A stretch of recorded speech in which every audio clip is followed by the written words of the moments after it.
قرآن کی آیت تلاوت ہوئی ہے وَأَن لَيْسَ لِلْإِنسَانَ إِلَّا مَا سَعَى. A man gets whatever he strives for. وہ ساری چیزیں جو آپ سوچ سکتے ہیں وہ آپ کر سکتے ہیں. صرف آپ کو یہ یقین کرنا ہے کہ اللہ نے مجھے اشرف المخلوقات بنایا. صرف آپ کو یہ یاد رکھنا ہے کہ قرآن پاک میں یہ آیت لکھ دی گئی ہے کہ میں جو کوشش کروں گا وہ مجھے ملے گا. پلیز دائیں بائیں مت دیکھیں, پولیٹیشنز کو ذمہ دار مت ٹھہرائیں, مذہبی رہنماؤں کو ذمہ دار مت ٹھہرائیں, فوج کو ذمہ دار مت ٹھہرائیں, بیوروکریسی کو ذمہ دار مت ٹھہرائیں, اپنے والدین کو ذمہ دار مت ٹھہرائیں.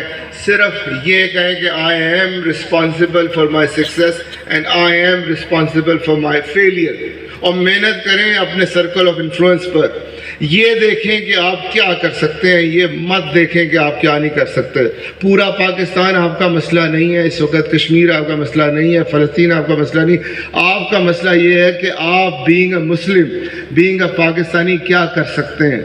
صرف آپ نے یہ دیکھنا ہے کہ میں کیا کر سکتا ہوں. اور میں آپ کو دوبارہ بتا رہا ہوں, آرگنائزیشنز یہاں بنتی ہیں بچوں. یہ یونیورسٹی یہاں بنی تھی, میرے پاس کچھ نہیں تھا.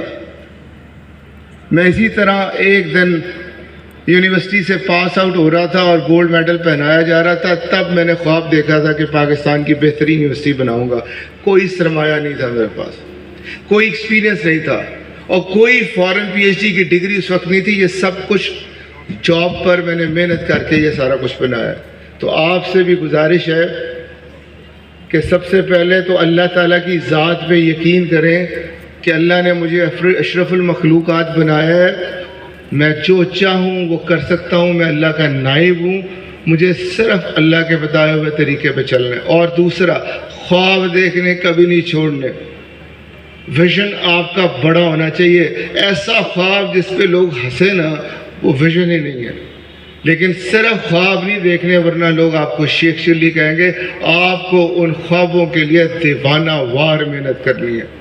تو پہلی چیز یہ, ٹی وی نہیں دیکھنا, دائیں بائیں نہیں دیکھنا, کسی کو کچھ نہیں کہنا. صرف یہ دیکھنا ہے کہ میں کیا کر سکتا ہوں, میں اپنے حصے کا کون سا پھول, کون سا پودا, کون سی خوشی میں لوگوں کو دے سکتا ہوں.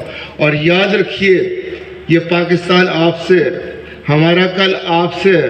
والدین کے خواب آپ نے پورے کرنے ہیں.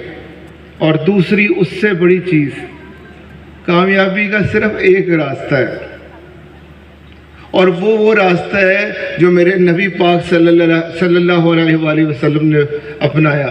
ہم شاید سمجھتے ہیں کہ یہ جو اسلام ہے اور نبی پاک صلی اللہ علیہ وسلم یا قرآن و سنت پر عمل کر کے آخرت میں ملے گا. بالکل غلط ہے. اللہ اور ان کے رسول صلی اللہ علیہ وآلہ وسلم کے بتائے ہوئے طریقے پر دنیا میں بھی کامیابی ہے اور آخرت میں بھی کامیابی ہے. بلکہ وہ تو بتاتے ہی ایسے ہیں کہ دنیا گزارنی کیسے ہے, کامیابی حاصل کیسے کرنی ہے.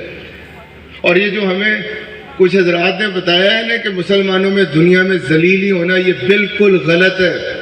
اگر ایسا ہوتا تو یہ دعا آپ کو کیوں پڑھائی جاتی, ربنا آتنا فی الدنیا حسنۃ وفی الآخرۃ حسنۃ. ہمیں پہلے دنیا کی بہترین چیزوں کے لیے دعا مانگی, پھر آخرت کے لیے مانگی. اور ہمارے جو نبی پاک صلی اللہ علیہ وسلم تھے, دنیا انہیں گریٹ لیڈر مانتی ہے. جس سوسائٹی میں وہ آئے تھے وہ بڑی ڈیوائیڈڈ سوسائٹی تھی. وہ دنیا جہان کی ہر برائی تھی دوستو. اور میرے نبی پاک صلی اللہ علیہ وسلم بہت کم ریسورسز سے اس سوسائٹی میں چینج لے کے آئے. یہ میں نہیں کہہ رہا, یہ مائیکل ہارٹ کہہ رہا ہے, جس نے 100 انفلوئنشل پیپل, موسٹ انفلوئنشل